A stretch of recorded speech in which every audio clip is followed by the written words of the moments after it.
Hi, I'm Ethan Moy, and I'm here with Coach B as part of the second edition of Coach B Weekly. Coach B, thank you for joining me. No problem.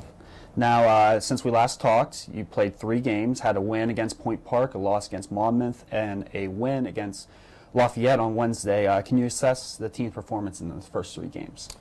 Well, we did certain things well in each of those and certain things poorly. You know, we're really a work in progress right now. We have a long way to go to be the team that we want to be. And, you know, we came out of the gate and we were sluggish early on in that first contest when it came to a lot of the things that we had been practicing. We got out there and we were very young on the court and we didn't do a lot of things defensively that we were capable of.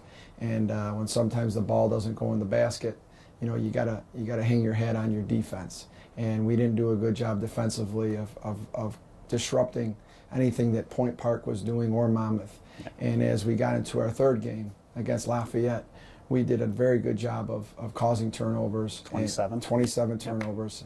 And playing a lot more active. And we had more than, you know, just 1 or 2 players willing to take a charge. The whole team was willing to step in the lane and take a charge. And that was the stuff that we had been practicing from day one. And it took us a little time to respond and to start doing the things we're capable of. But hopefully the Lafayette game defensively was a step in the right direction.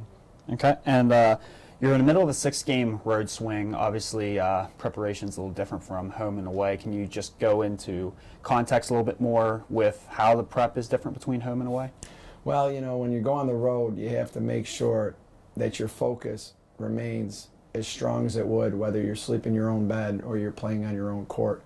You have to think about the scouting report a lot, you know, when you're on the road. You got to keep your mind busy on what we're going out there to do.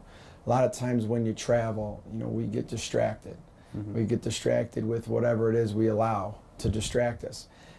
Certain teams are strong on the road, and you'll see that, and people will say, boy, they're better on the road than they are at home, and what is it? And a lot of it has to do with the routines that you have when you're at home and when you're on the road. So you have to keep a consistent mindset when you're at home and on the road to a healthy routine. And then you have to get used to the fact that going into different environments, you have to be willing to adjust to, you know, a loud arena or a small, close-knit place that you can't really hear. You know, the acoustics are bad. And you have to be real good with your communication on the court, and you're going to have fans heckling you, and, you know, it's going to be different, and you got to be mentally tough enough on the road to be able to grind games out and to really lean on your team to know that they're always going to be talking and communicating, and no matter what happens, no matter what kind of calls made, no matter how loud an environment is, that you're mentally and tough enough to handle the situation. Now, against Lafayette, team shot pretty well from behind the arc, 9 for 20, 45%.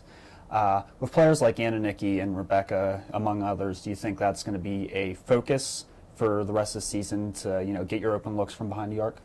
Our focus is to create good shots. You know, we're not the type of team that, you know, is going to look to, you know, take bad shots because, you know, we can get a shot off quickly.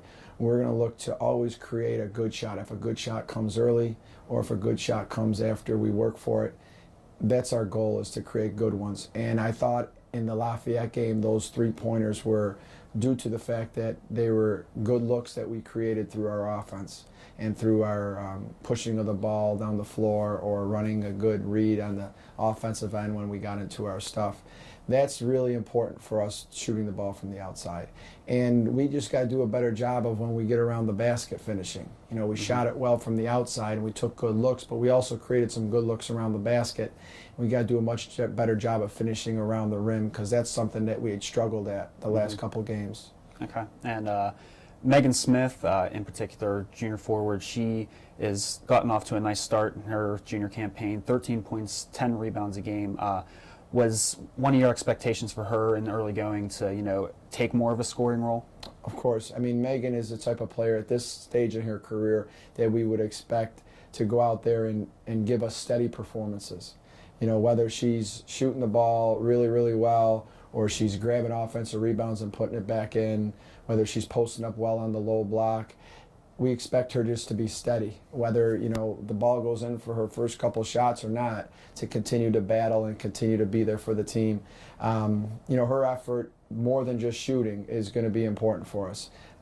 As you graduate seniors like we did last year, people have to grow up the next year. They have to come back a year older, and they have to be ready to take on new roles. And with Megan being a junior now, her role as being a leader and a steady mindset is something that we put on her as her accountability this year. And so far, she's done a pretty good job.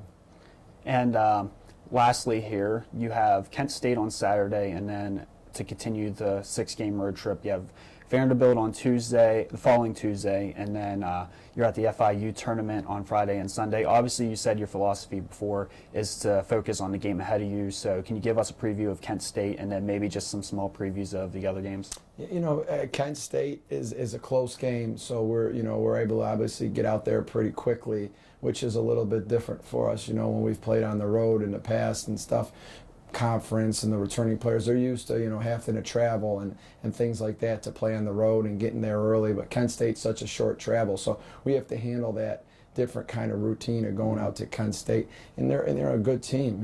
Watching them, I could see that with the new coach and what he's got going on there, they've obviously had some excitement and some spark in their stuff. And from watching them, I could say that they're definitely doing well and they're improving. Mm-hmm. We have to really play well out there. We have to really go out there and improve and get better. We have to play a better game than we did last time. And going forward, there's those games on the road. It's going to be a process. Like you said, the next game is the most important one. And you look ahead and you see big opponents like Vanderbilt, and you see going all the way down to Miami and spending that time down there in the South in the warm weather. It's going to be about focus. It's going to be about what's the next thing we're doing. Are we going to practice today? What are we doing at practice? What do we got to focus on getting better? We're going into video session. What are we learning? And just taking everything one step at a time. And hopefully on Saturday, we can get things going again in the right direction, where we go out there and we play really hard, we play together, and we improve on the things that we said. And I've always said this from day one: win or lose, it's what goes on in between those timelines of point A and point B, of how hard you work and how much effort you give. And at the end, the result, regardless of what it is, that's the important stuff that went on in between. And so hopefully, Saturday we'll have a good, team chemistry out there of continuing to work hard and really have that servanthood mentality that we're going to just die on the floor together no matter what. We're going to get every loose ball, we're going to take every charge, and then catapult us into that long road trip for Thanksgiving week, and we can keep the ball rolling here. All right. Well, hey, thank you for joining me today, and good luck this weekend. Thank you, Ethan. The Colonials are back in action at home on December 4th against Howard.